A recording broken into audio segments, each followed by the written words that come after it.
का कथा के दर्शन करेंगे और उसके बाद में फिर बधाई, जैसे कि पुत्र रत्न की प्राप्ति हुई है, बहुत बहुत आशीर्वाद, बधाई, सोहर सब सुनाया जाएगा।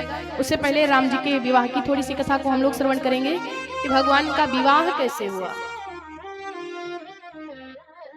महाराज जनक जी ने बड़ी अच्छी व्यवस्था करवाई है बारातियों के लिए। दशरथ महाराज पहुंच गए, गुरुदेव के चरणों में प्रणाम करते हैं, पुत्रों से मिले और अपने समधी साहब से मिलते हैं। समधी का मतलब क्या है? सम माने बराबर, माने विचार जिनके बिल्कुल सेम मिलते हो, समधी का मतलब वही है, दोनों तरफ से एक जैसे विचार होना चाहिए। समधी का बेटी के पिता का और पुत्र के पिता का विचारों को मिलना बड़ी जरूरी बात, क्योंकि समधी विचार मिलना जरूरी है। लेकिन आजकल ज्यादातर समधी में विचार मिलते नहीं है। बेटा वाला क्या कहता, हम 10 लाख ही लेंगे, 10 लाख से 9 लाख कम नहीं लेंगे, मतलब 1 लाख भी कम नहीं लेंगे। बेटी वाला रिक्वेस्ट करता, भैया क्षमा कर दीजिए, इतनी सामर्थ्य नहीं है, ऐसा हो गया है। लेकिन महाराज जनक जी एवं महाराज दशरथ जी, इन दोनों की जोड़ी बड़ी परफेक्ट है, बड़ी अच्छी जोड़ी है, दोनों के विचार मिलते हैं।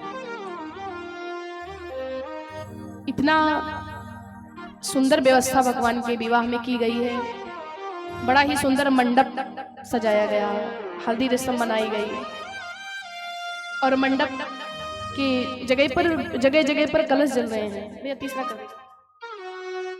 मंडप के नीचे माता जानकी बैठी हुई हैं, भगवान श्री रामचंद्र जी बैठे हुए हैं, जनकपुर की माताएं गा रही हैं विवाह की। आज जनक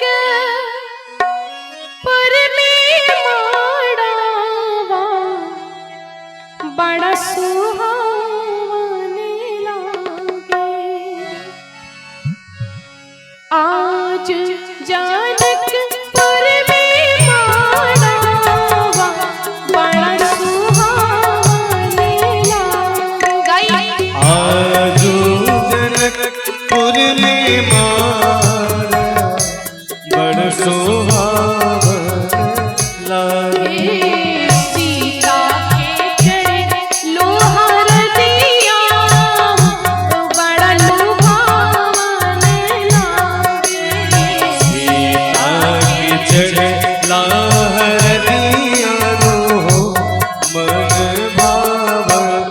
लागे।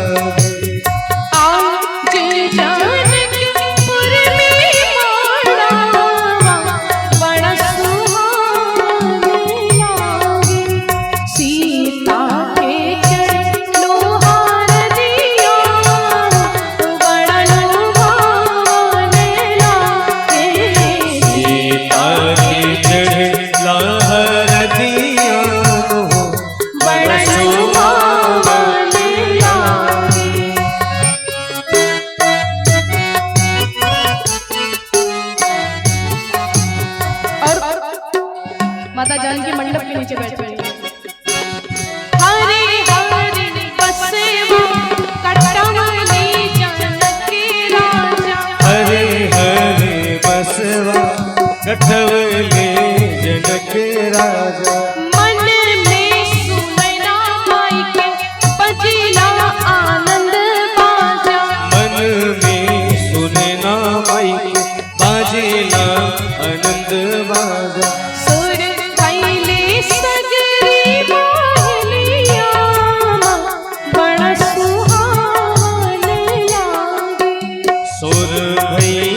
सगरी महलिया बड़ सुहावन लागे। सीता के लोहर दिया बड़ा लुभावन लागे। सीता के चढ़ लहर दिया बड़ सुहावन।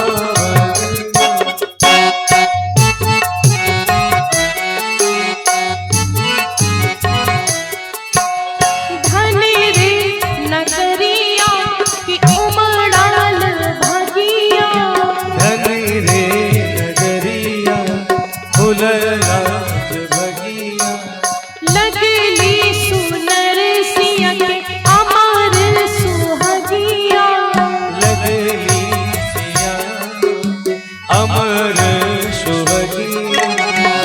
सखी सब गावे ली मंगलवा बड़ा लुभावन लागे।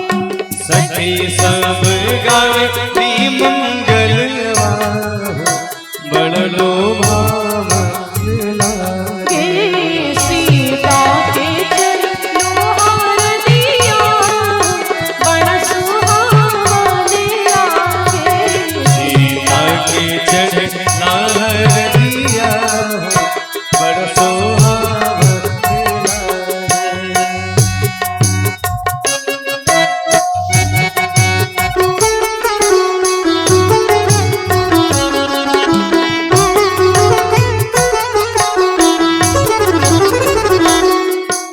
और सभी जनकपुर की माताएं गाती हैं, जो सीता है ना सभी की आंखों की पुतलियां हैं।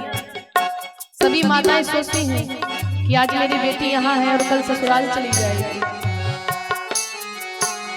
आँखी के पुतरिया भेजी ही नागरिया। आखी के पुतरिया जेरा नजरिया। आँखी के पुतरिया भेजी ही नागरिया।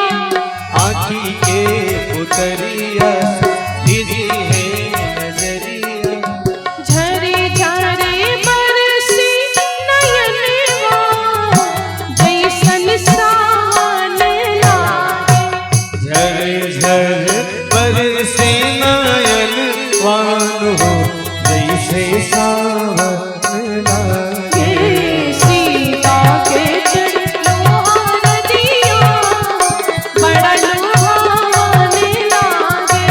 सीता के चढ़ना हरदिया बड़ लुभावन लागे। आज जनकपुर में मालवा बड़ा सुहावन लागे। आजो जनकपुर में मारवा बड़ सुहावन लागे। सीता के चढ़ना हरदिया बड़ लुभावन लागे। सीता के चढ़ना हरदिया बड़ लुभावन लागे। सीता के चढ़ना हरदिया बड़ लुभावन लागे। जनकपुर में बड़ी खुशियां मनाई जा रही हैं। मंडप के नीचे